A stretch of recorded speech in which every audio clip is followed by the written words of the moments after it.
ప్రకాశం జిల్లా Darsi municipal commissioner ఇంట్లో ACB సోదాలు చేస్తోంది. ఆదాయానికి మించి ఆస్తులు ఉన్నాయని ఆయనపై ఆరోపణలు వచ్చాయి.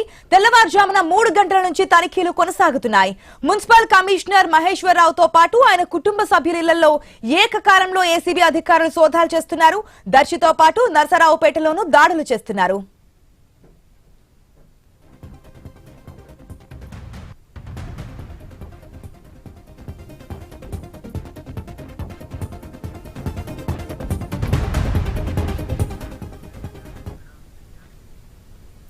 ప్రకాశం జిల్లా దర్శి మున్సిపల్ కమిషనర్ ఇంట్లో ఏసీబీ సోదాలు అయితే కొనసాగుతున్నాయి. ఆయన ఇంట్లో పాటు ఆయన కుటుంబ సభ్యులలో కూడా ఏకకాలంలో ఏసీబీ రైడ్స్ చేస్తున్నట్టు తెలుస్తుంది. పూర్తి అప్డేట్స్ మా ప్రతినిధి సుధాకర్ ద్వారా తెలుసుకుందాం. సుధాకర్, మున్సిపల్ కమిషనర్ ఇంట్లో ఏసీబీ సోదాలు చేస్తున్నట్టు తెలుస్తోంది. ఏ ప్లేసెస్ లో సోదాలు చేస్తుంది? ఇప్పటి వరకు ఎటువంటి ఇన్ఫర్మేషన్ ని తీసుకున్నారు?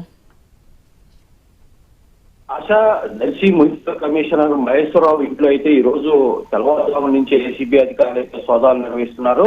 తెల్లవారుజామున 3 గంటల సమయంలో ఆయన దర్శిలో ఉన్న ఆయన నివాసానికి వెళ్లి ఏసీబీ అధికారులు అయితే సోదాలు నిర్వహించారు. ప్రధానంగా ఆదాయానికి మించిన ఆస్తులు ఉన్నాయని ఆరోపణలతోనే ఏసీబీ అధికారులు అయితే సోదాలు నిర్వహిస్తున్నట్లుగా తెలుస్తుంది. ఇప్పటికే మహేశ్వరరావుతో పాటు ఆయన కుటుంబ సభ్యుల ఇళ్లలో కూడా ఏకకాలంగా సోదాలు నిర్వహిస్తున్నట్లుగా తెలుస్తుంది. అయితే ప్రస్తుతం అయితే ఏదైతే ఆయన ఉంటున్న దర్శితో పాటు నరసరావుపేటలో ఆయన నివాసంలో కూడా అధికారులు అయితే సోదాలు నిర్వహిస్తున్నట్లుగా కనిపిస్తుంది.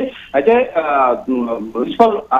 దర్శి మున్సిపల్ కమిషనర్ గా ఉన్న మహేశ్వరరావుపై ఇటీవల కాలంలో అవినీతి ఆరోపణలు రావడం, దీంతో పాటు ఏదైతే ఆదాయానికి మించిన ఆస్తులు ఉన్నాయని ఫిర్యాదులు వెల్లువెత్తడంతో ఏసీబీ అధికారులు సోదాలు చేస్తున్నట్లుగా మాత్రం తెలుస్తుంది.